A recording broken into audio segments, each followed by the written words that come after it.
A bogle or Bogle is a Northumbrian one and Scots term for a ghost or folkloric being used for a variety of related folkloric creatures including shellycoats 3 barguests 3 brags 3 the Headley Cow 1 4 and even giants such as those associated with Cobb's Causeway 4 also known as Etins, Ytuns or Yortunes in Northumberland and Etons Etins or Etons in the south and southwest 4 5 they are reputed to live for the simple purpose of perplexing mankind, rather than seriously harming or serving them. The name is derived from the Middle English bug from which the term bogey is also derived, which is in turn a cognate of the German term word bog from which Bogelman goblin is derived 6 7 8 and possibly the Norwegian dialect word bug meaning important man 9. The Welsh bwg could also be connected 6 and was thought in the past to be the origin of the English term. However, it has been suggested that it is itself a borrowing from Middle English 1011.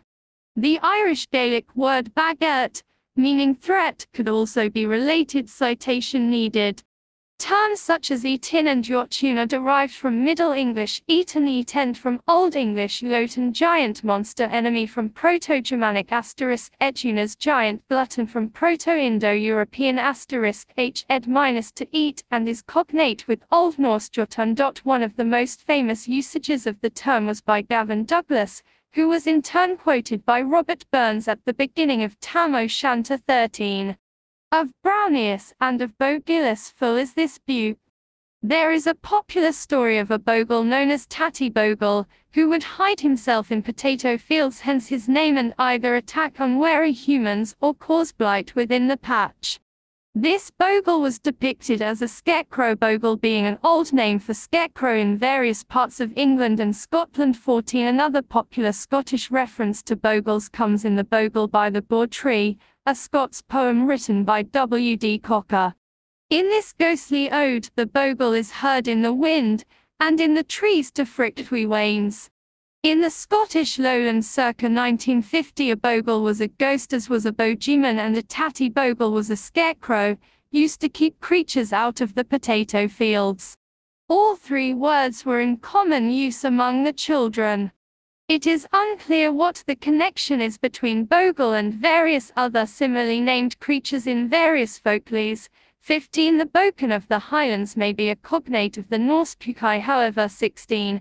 And thus also the English Puck 17 18 19.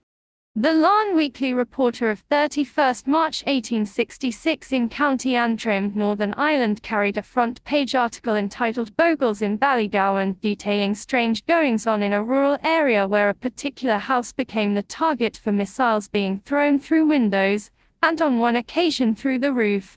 Local people were terrified.